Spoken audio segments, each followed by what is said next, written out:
Hey there, awesome accounting student. Mark Franke here.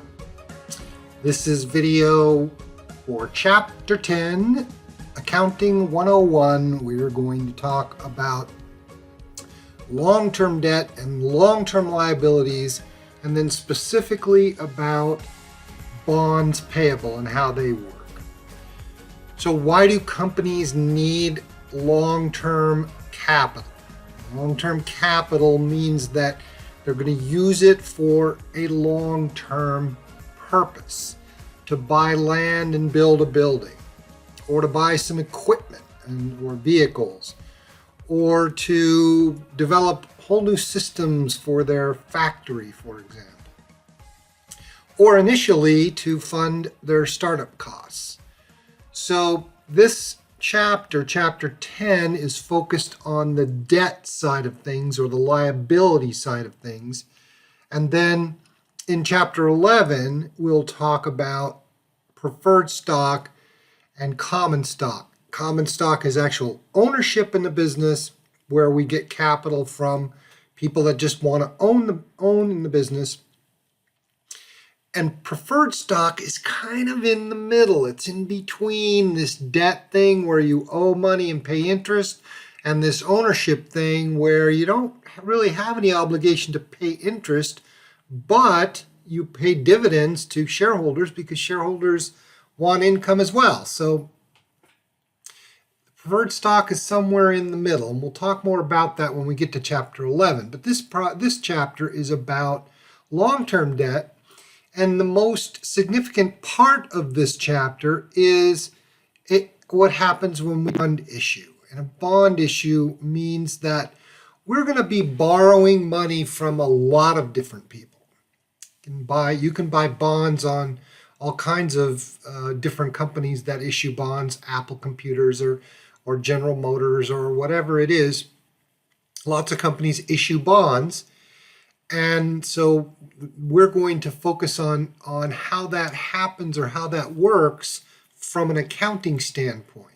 And I'm going to use problem 10.1b as an example. So when we issue a bond, what happens is we basically borrow money. That means we have to pay interest, and then at the end we have to pay the bond back. So none of the principal in a bond is due until the end, when the bond matures. So the example we're going to use from 10.1b is a $3.4 million bond. It pays 10% interest. That's the stated rate. In other words, when we issue the bond, it has 10% printed on it. And it's going to be for a 10-year period. We're issuing it on January 1st of 2019. So the first thing we need to do is calculate the amount of interest that we're going to have to pay. Now, keep in mind, once we issue this bond, those are the payments we're going to make. That will not change. What we're going to go through is calculations of how much money we get at the beginning, depending on whether or not our stated rate is at, below, or above a market rate. But the calculation of the interest is 3.4 million times 10%. Interest rates are always stated in annual amounts. So 10% interest rate means 10% per year. So that would be $340,000 that we're going to pay in interest each year. But because this is a semi-annual bond, and lots of bonds are either semi-annually or even quarterly, where they're paying their bondholders more frequent than every year. In this case, it's twice a year, so the actual interest payment is $170,000. Again, I can't emphasize this enough. That is not going to change. Once this bond gets issued, you're going to be paying $170,000. So, three possible outcomes here. The bond could be issued at its face value, which is real easy because we're just borrowing $3.4 million. We're making the $170,000 payments every 6 months, and then we're going to pay back the $3.4 million at the end. But more realistically is either we're going to issue it at a premium if the market rate is less than our stated rate, or we're going to issue it at a discount if our market rate is more than the stated rate. So let's explain this for a sec. If we print this bond, and between the time we print the bond and the time we're able to issue it, and it could be a couple of months, it could be 6 months.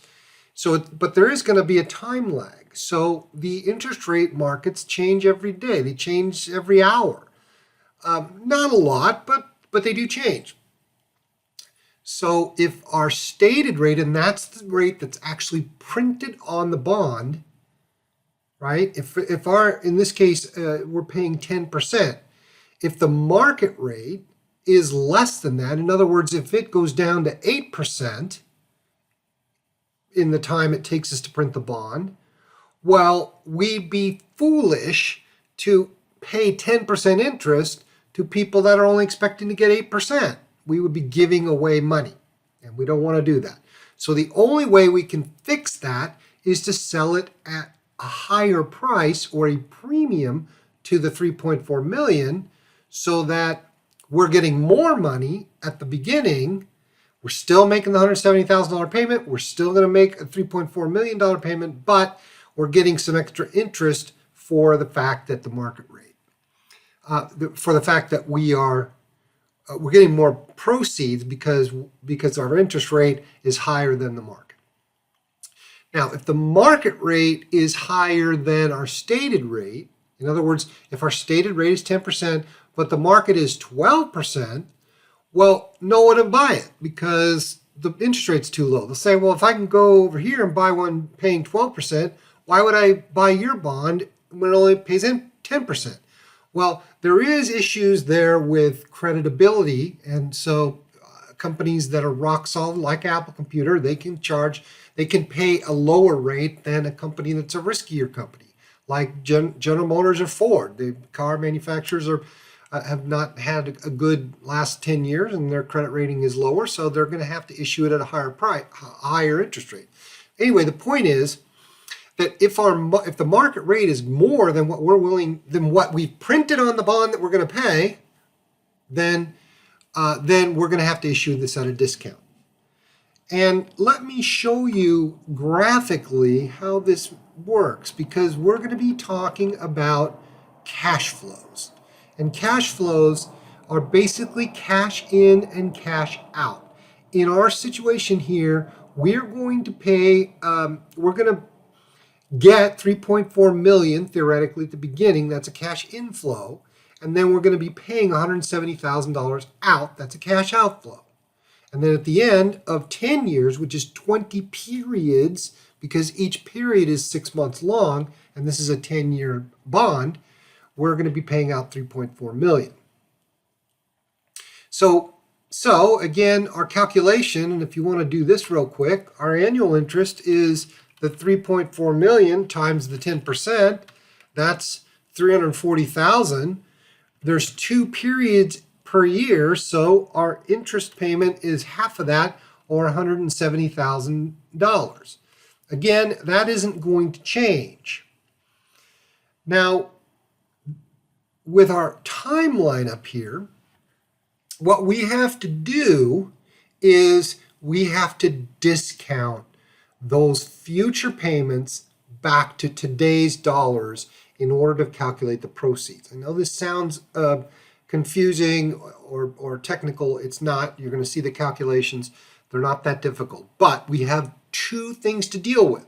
We have the 3.4 million at the end, which is one single payment that's in 10 years or 20 periods.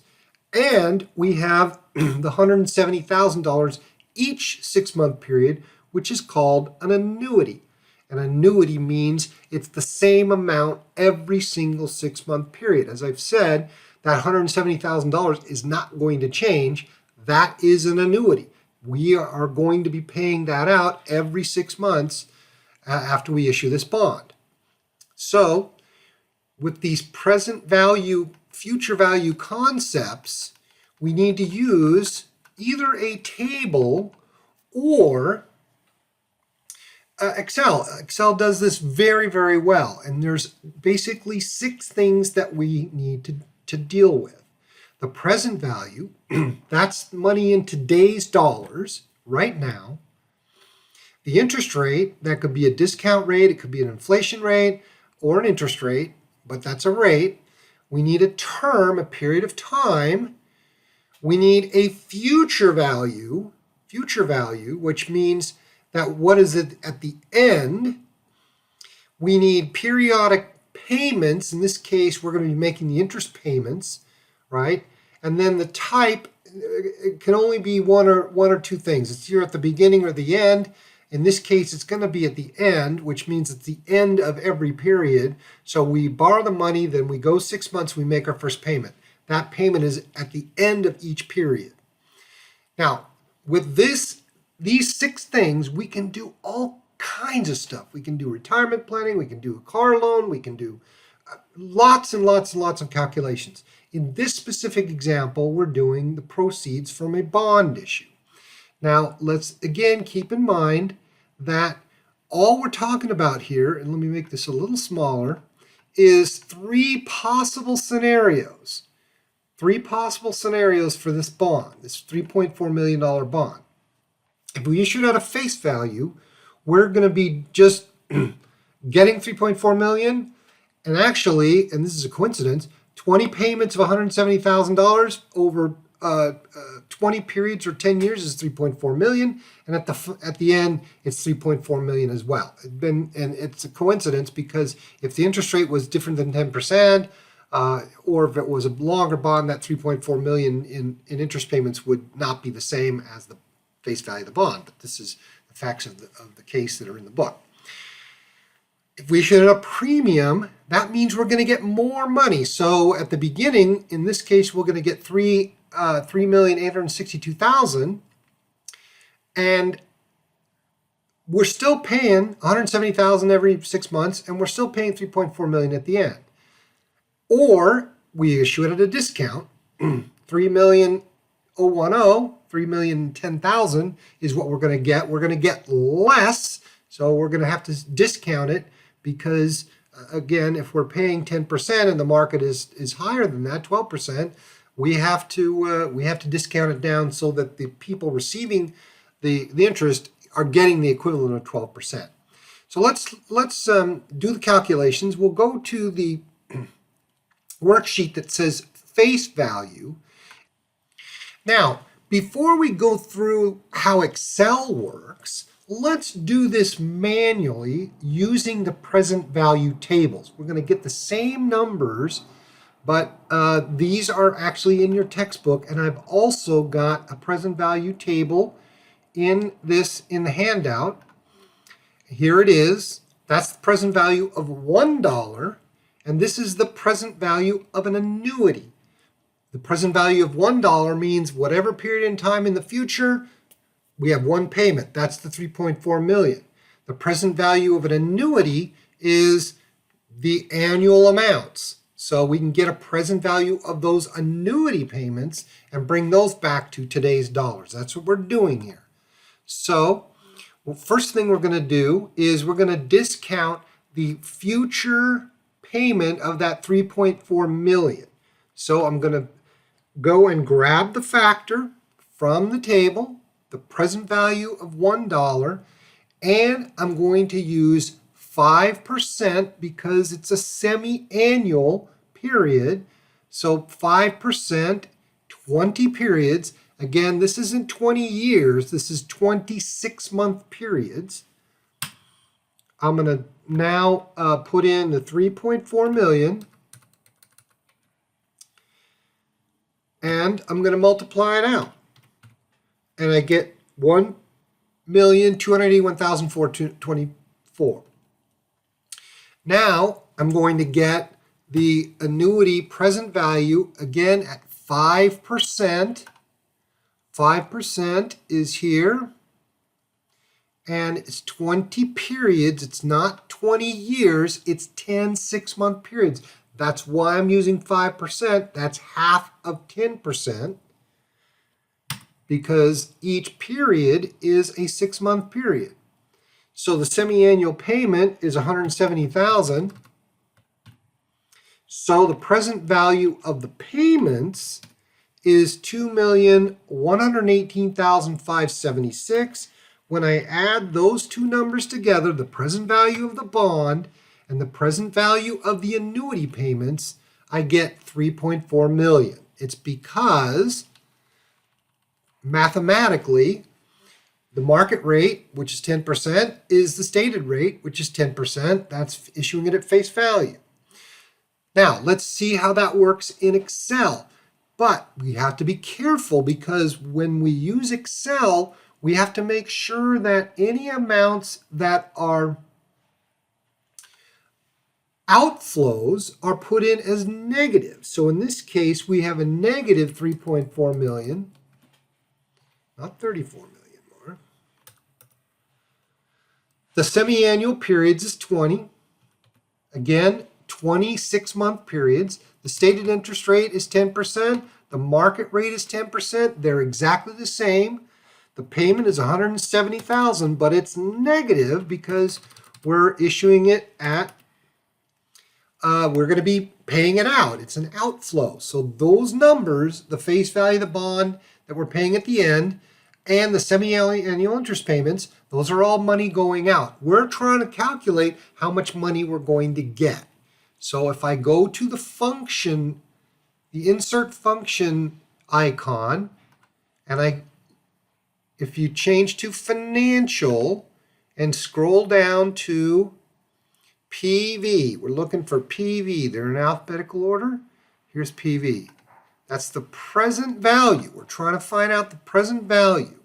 Now the rate we're going to use is always going to be the market rate, but we divide by 2, just like we did when we looked it up in the table, because the rate is annual and our periods, which is 20, is a 6-month period.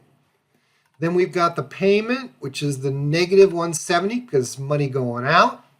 The future value is the 3.4 million. That's how much we're going to pay in the future. And the type we can just leave blank because it's at the end and that's the default. So if I click OK, I get 3.4 million.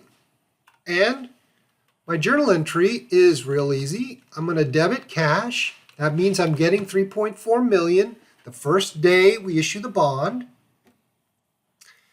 I'm going to, at the first 6-month period, I'm going to pay out $170,000.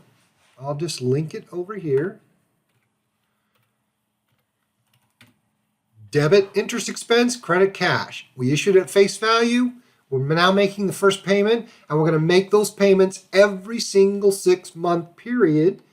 And then at the last payment, and this says 12/31 of 2029, that's in 10 years or 26-month periods, we have to pay both the 3.4 million plus the final interest payment. We're going to get rid of the bond.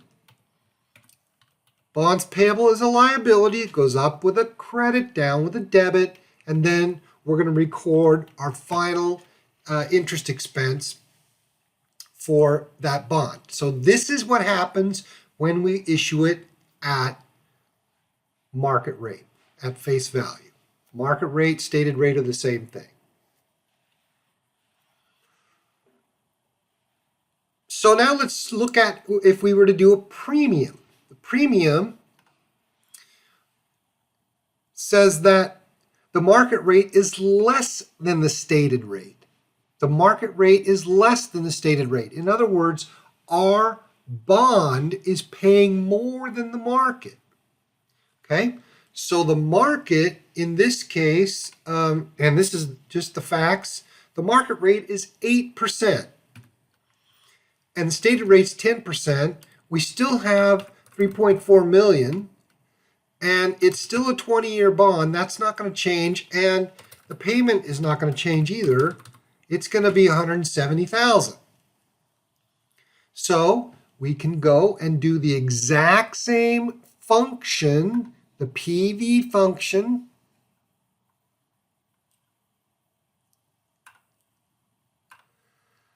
The rate is the 8%. we have to divide it by 2 because it's still 6 months. Number of periods is 20. The payment is the negative 170. The future value is the negative 3.4. And we click OK.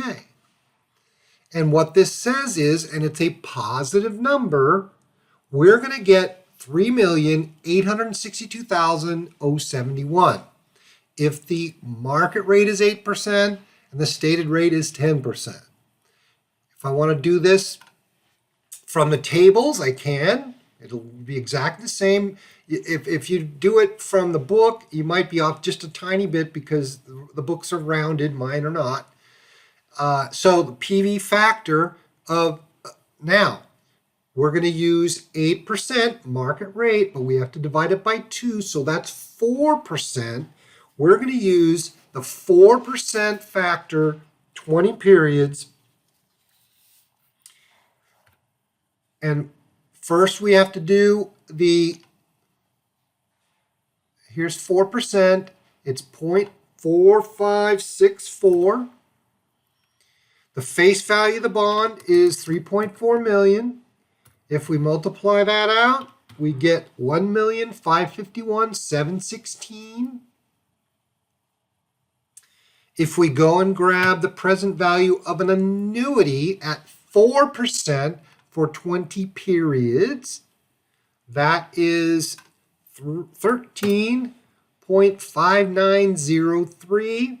We have the 170,000, that's the annuity. When we multiply that times the factor, it's 2,310,355. We add these guys together and we get 3.862071. Is that a coincidence? Of course not. We just did it 2 different ways. We did it using Excel, and then we did it using the tables in your book. Unfortunately, on the exam, you only have the tables to use, so that's why we're doing it that way, but it is easier in Excel. So that means that our debit to cash is $3,862,000. We got, yeehaw, we got more cash on a bond that is only $3.4 million. So that means we have a premium. Anytime we're selling a bond for more than our face value, we have a premium. So we have to record that premium because we still put the bond on at its face value. The cash that came in the door went in our bank account was the proceeds, and the difference is a premium in this case. Okay, so now if we make our payment, as I said before, it's never going to change. It's $170,000. But because we sold it at a premium, we're going to amortize that premium, that amortization, which is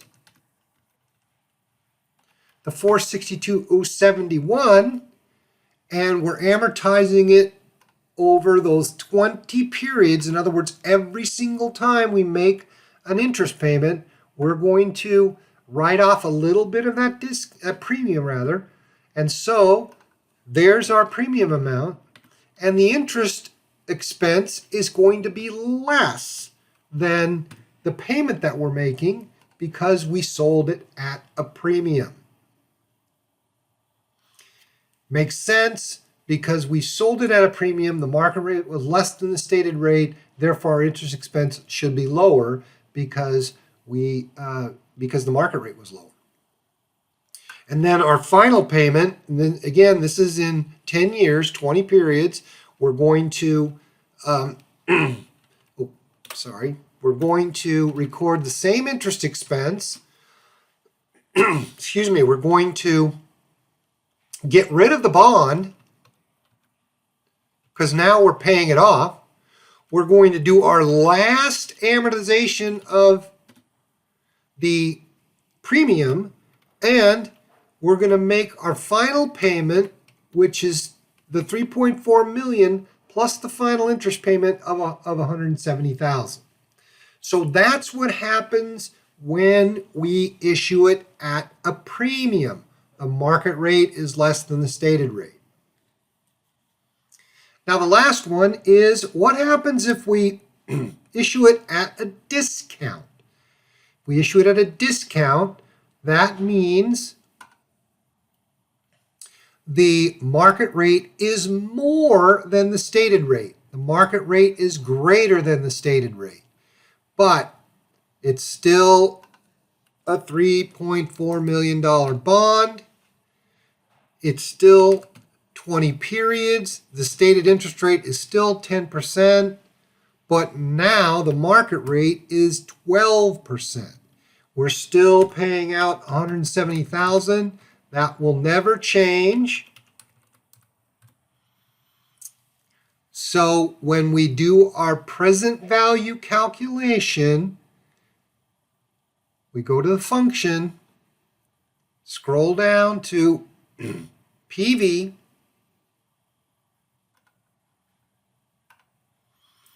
the rate is the market rate divided by 2, and you can see I'm just using the cell references to do this. You could type the numbers in, but if you use the cell references, then it becomes a model.